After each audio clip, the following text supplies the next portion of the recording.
குங்குமம் டிவி ஆன்மீக நண்பர்களுக்கு வணக்கம். தமிழ்நாட்டின் வித்தியாசமான தட்சிணாமூர்த்தி கோயில்கள் பகுதி 2. துடையூர் திகி சண்டளா வீணாதர தட்சிணாமூர்த்தி. தமிழ்நாட்டில் உள்ள பெரும்பாலான சிவன் கோயில்களில் தட்சிணாமூர்த்தி சன்னதி இருப்பதை நாம் பார்த்திருப்போம்.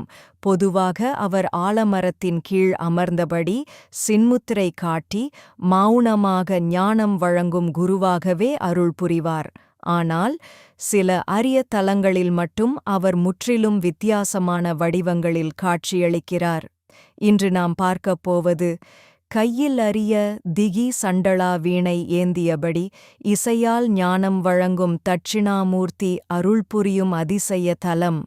இந்த வீணையின் பெயருக்கே ஒரு ஆழமான ஆன்மீக ரகசியம் உள்ளது. திருச்சி மாவட்டத்திலுள்ள துடையூர் என்ற அழகிய ஊரில் அமைந்துள்ளது விஷமங்களேஸ்வரர் திருக்கோவில். இந்த ஆலயம் தேவார வைப்பு தலங்களில் ஒன்றாக போற்றப்படுகிறது. இங்குள்ள மூலவர் விஷமங்களேஸ்வரர் அல்லது கடம்பவனேஸ்வரர், அம்பாள் வீரமங்களேஸ்வரி, இவர்கள் இருவரும் பக்தர்களுக்கு அருள்பாலித்து வருகின்றனர். திருச்சி சேலம் தேசிய நெடுஞ்சாலையில் திருச்சியிலிருந்து சுமார் 15 கிலோமீட்டர் தொலைவில் இந்த கோவில் அமைந்துள்ளது. இந்த தட்சிணாமூர்த்தி ஏன் இவ்வளவு வித்தியாசமானவர் என்று பார்க்கலாம். பொதுவாக நாம் காணும் தட்சிணாமூர்த்தி ஆலமரத்தின் கீழ் அமர்ந்தபடி மௌனத்தின் மூலம் ஞானம் வழங்கும் வடிவில் இருப்பார். ஆனால் துடையூரில் மட்டும் அவர் நின்ற கோலத்தில் அருள் புரிகிறார். அதுவும் கையில் அரிய திகி சண்டளா வீணை ஏந்தியபடி இசையால் ஞானம் வழங்கும் தெய்வீக குருவாக காட்சியளிக்கிறார். அதனால் இவரை திகி சண்டளா வீணாதர தட்சிணாமூர்த்தி என்று அழைக்கிறார்கள். திகி அல்லது திக்கு என்பது உலகத்தின் 8 திசைகளை குறிக்கிறது. சண்டளா அல்லது சந்தம் என்பது ஒலி, நாதம், இசை அலைகளை குறிக்கிறது. அதாவது ஒரு சாதாரண வீணையை வாசித்தால் அதன் ஒலி ஒரு பகுதியிலேயே கேட்கும்.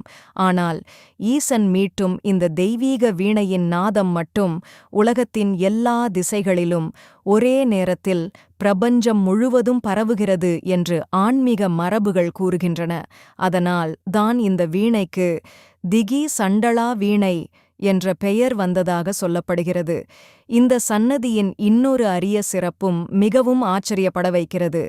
தட்சிணாமூர்த்தியின் வீணை இசைக்கேற்ப ஒரு பூதகணம் உடுக்கை வாசிப்பது போலவும் ஒரு பெண்மணி தாளம் போடுவது போலவும் அரிய சிற்பங்கள் அமைக்கப்பட்டுள்ளன. இதை காணும்போது இது ஒரு சாதாரண கோவில் சன்னதி போல தோன்றாது, ஒரு தெய்வீக இசை அரங்கம் போல உணரப்படும். பக்தர்களின் நம்பிக்கையின்படி கண் தொடர்பான பிரச்சினைகள், நரம்பு குறைபாடுகள், கல்வி முன்னேற்றம், இசை திறமை, ஞான வளர்ச்சி இவற்றிற்காக பலரும் இந்த தலத்திற்கு வந்து வழிபடுகின்றனர். குறிப்பாக ஞாயிற்றுக்கிழமை, செவ்வாய்க்கிழமை, வியாழக்கிழமை, பௌர்ணமி, அமாவாசை நாட்களில் வழிபடுவது மிகவும் விசேஷமாக கருதப்படுகிறது. துடையூரில் அருள் புரியும் இந்த அரிய தட்சிணாமூர்த்தி வடிவம் நமக்கு ஒரு அழகான ஆன்மீக உண்மையை உணர்த்துகிறது. மௌனத்தில் மட்டும் ஞானமில்லை, இசையிலும் இறைஞானம் இருக்கிறது. குங்குமம் டிவி சேனலுக்கு சப்ஸ்கிரைப் செய்யவும். மேலும் உங்கள் நண்பர்கள் மற்றும் உறவினர்களுக்கு ஷேர் செய்து உங்கள் அன்பான ஆதரவை எங்களுக்கு தரும்படி கேட்டுக்கொள்கிறோம். உடனடி அப்டேட்களுக்கு பெல் ஐகானை கிளிக் செய்யவும். எங்களுக்கு தொடர்ந்து ஆதரவளித்து வரும் குங்குமம் டிவி ஆன்மீக அன்பர்களுக்கு எங்கள் நன்றியும் வணக்கமும்.